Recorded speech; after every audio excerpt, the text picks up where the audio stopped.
শিখি একাডেমিতে তোমাদের সবাইকে স্বাগতম। এই ভিডিওতে এখন আমরা ষষ্ঠ শ্রেণীর ডিজিটাল প্রযুক্তি বইয়ের চতুর্থ অধ্যায়টি থেকে সেশন 4-এর কাজটির সমাধান দেখব। এখানে এই সেশনটির বিষয়বস্তু হল তথ্য আদান প্রদানের ঝুঁকি বিষয়ক প্রযুক্তি বিষয়ে অভিজ্ঞ ব্যক্তির সাক্ষাৎকার। আজ আমাদের জন্য একটি বিশেষ দিন, কারণ আমাদের শ্রেণীকক্ষে একজন অতিথি আসছেন। আমরা আগে থেকে নির্ধারণ করে রাখা প্রশ্নগুলো একে একে তাকে জিজ্ঞেস করে জেনে নিব। তার উত্তরের পরিপ্রেক্ষিতে আমাদের মনে নতুন প্রশ্নও তৈরি হতে পারে। প্রশ্নটি যদি আমাদের সচেতনতা কার্যক্রম পরিচালনার জন্য সহায়ক হয়, তাহলে অবশ্যই প্রশ্নটি করতে পারব, কারণ আমরা চাই আমাদের মানববন্ধনটি অনেক তথ্যবহুল ও মজার হবে এবং এর থেকে প্রাপ্ত তথ্য অন্যদেরও উপকারে আসবে। তার মানে এই সেশনটির সময় আমাদের শ্রেণীকক্ষে একজন অতিথি আসবেন। আমরা তাকে প্রশ্ন করার জন্য আগে থেকেই কিছু প্রশ্ন নির্ধারণ করে রাখব। এরপর নির্ধারণ করে রাখা প্রশ্নগুলো একে একে জিজ্ঞাসা করব, জিজ্ঞেস করে তার কাছ থেকে জেনে নিব আমরা তাকে যে প্রশ্নগুলো করব, প্রশ্নগুলো যেন তথ্য আদান প্রদানে ঝুঁকি বিষয়ক হয়।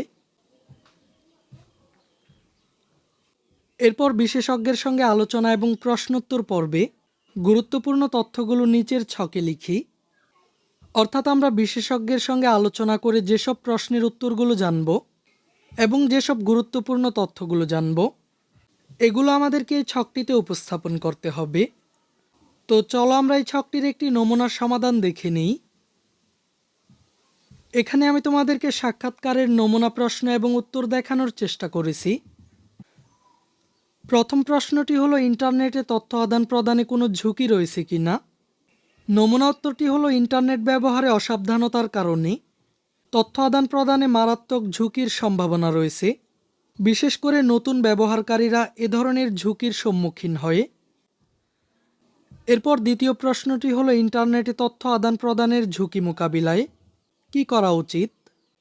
এই প্রশ্নটির নমুনা উত্তরটি হলো, ইন্টারনেটে তথ্য আদান প্রদানের ঝুঁকি মোকাবিলায় যা যা করা উচিত।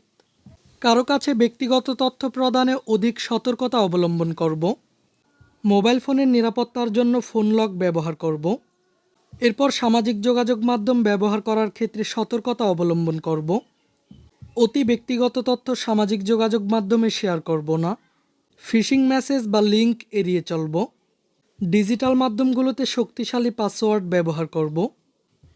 এরপর সবশেষ প্রশ্নটি হলো, আমরা তথ্য আদান প্রদানের ক্ষেত্রে কার সহযোগিতা নিতে পারি। তথ্য আদান প্রদানের ক্ষেত্রে শিক্ষক, অভিভাবক, বড় ভাই বোন এবং অভিজ্ঞ কারো পরামর্শ নিতে পারি। এই ক্লাসে এই পর্যন্তই। পরবর্তী ক্লাসে আমরা সেশন 5-এর কাজগুলোর সমাধান দেখব। শিক্ষার্থীরা, এই ক্লাসটি তোমাদের কাছে কেমন লেগেছে তা আমাকে কমেন্ট করে জানিয়ে দাও। আর আমাদের চ্যানেলে নতুন হয়ে থাকলে চ্যানেলটিকে এখনই সাবস্ক্রাইব করে রাখো।